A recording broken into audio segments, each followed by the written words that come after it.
Falcon and the Winter Soldier episode 3. I really like this. I'm loving this show. I think it's amazing. I think it's one of the best shows Marvel has put out ever. It's currently, I'd say it's quality-wise better than Agents of S.H.I.E.L.D. I'm enjoying it more than WandaVision, especially like WandaVision 3 episodes in, because that was a slog.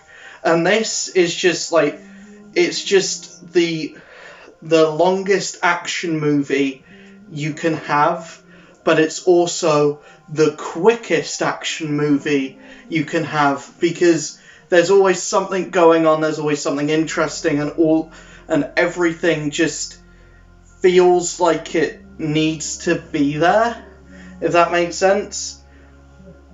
So basically the big point of this episode is Sam and Bucky need to get Zemo out of prison. Zemo, if you recall, big bad in Captain America Civil War, he's taking a more anti-hero-esque role in this. He's working with Bucky and Sam, but we don't know how, we don't know what his ulterior motives are yet. He may be pulling the long game, or he may be genuinely a good guy now.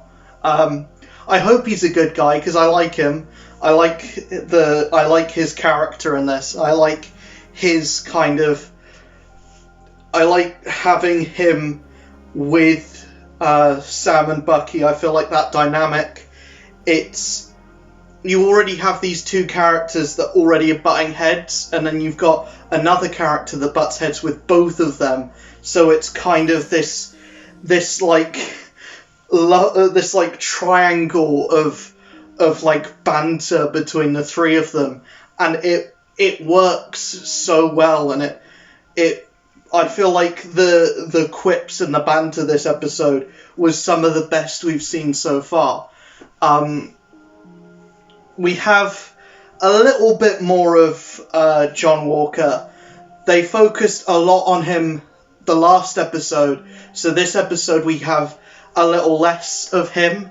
We do see someone spit in his face and be like, I don't respect you, you're not Captain America, or you're not the Captain America that I respect, so fuck you. And they just spit in his face, and he goes ape shit on this guy. He's just like, do you know who I am?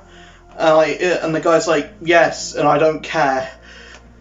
So I liked seeing that, and I like seeing John Walker show who he actually is, because in the last episode we only really got the fact that he's a bit of a dick at the end of the episode.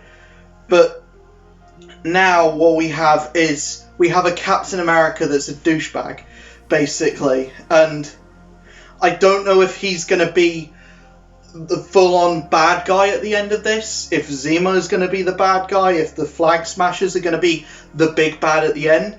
And we have another character that's pseudo-introduced, they're name-dropped, but we don't see them appear in the episode. It's the Power Broker. They keep talking about the Power Broker. What's the Power Broker got to do with this? Are they going to be the villain at the end? That big fight scene in the final episode, who's going to be the person that Falcon and Winter Soldier are fighting?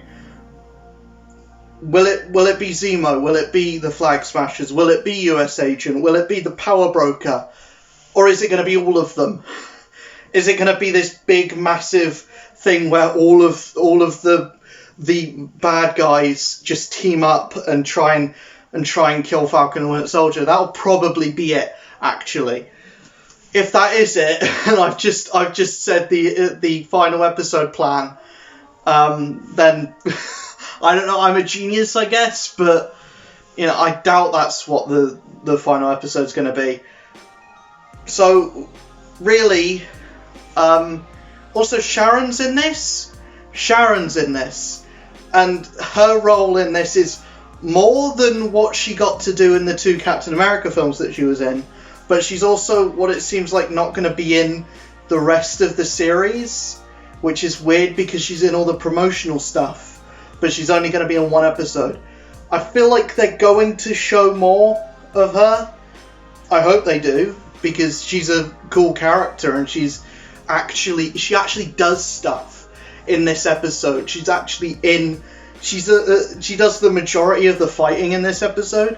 She gets a really cool fight sequence, and we see what she's been doing, and she's been in Madripoor laying low because she can't go back to the United States because she's on the run. And unlike Winter Soldier and Falcon, she didn't get a US pardon, so she's still like a wanted fugitive. She probably isn't, because the whole thing and the Sokovia Accords and everything are probably, not to do with each other, or they're probably like disbanded now since Iron Man's dead and Thunderbolt Ross went to his funeral, and he also like pardoned everyone. So I think she probably can go back. Like, there's no real reason for her to not be able to come back. And also Thanos, the blip and everything kind of negates the whole Sokovia Accords anyway, because if something like that can happen, you need superheroes. But yeah, and the fact that they're working so hard to get a new Captain America when the old Captain America was like an enemy of the state at some point. I don't think the Sokovia Accords is still intact, and I don't think Sharon is still...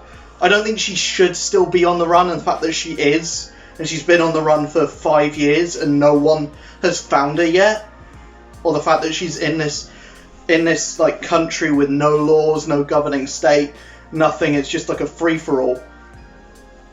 Why does she need to be there? Only the fact that she's got a life and she doesn't have anything to go back to. I feel like that would be the more interesting storyline, the fact that Steve isn't there and she can't really see Steve at the like point that he is now, where he's just an old guy.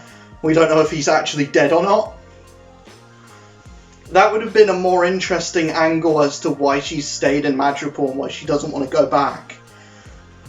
But also, there's something weird going on where she's like, we've got a problem, or we've got two problems actually, and she's probably referring to Falcon and Winter Soldier, and she keeps telling them to stop the mission that they're on, and that they're not safe. And well, obviously, they're never safe, are they? When is a superhero ever safe? It's part of the job description to throw yourself into a dangerous situation.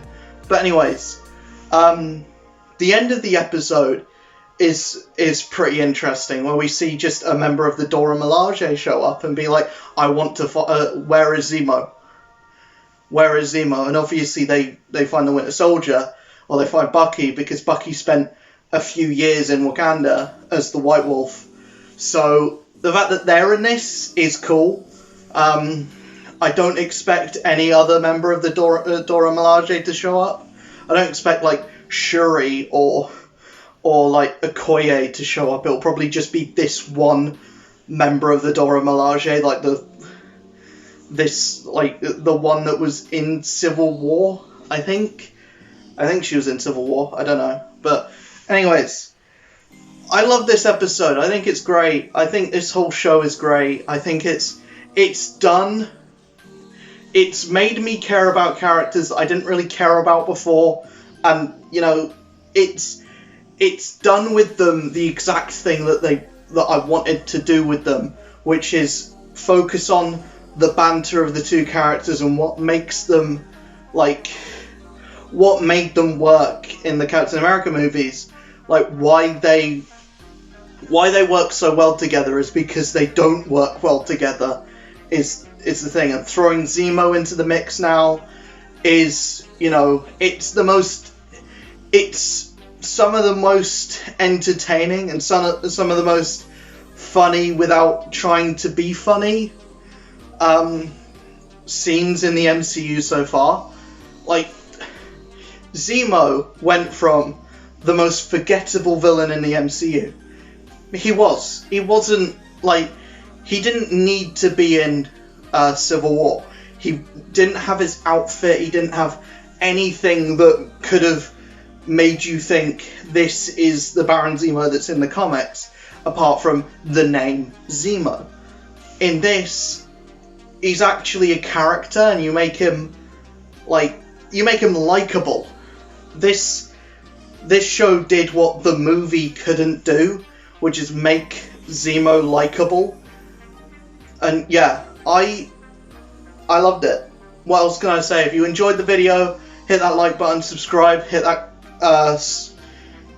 subscribe button, notification bell. I said subscribe twice, got to double down on that shit. And yeah, see you guys in the next video. Peace.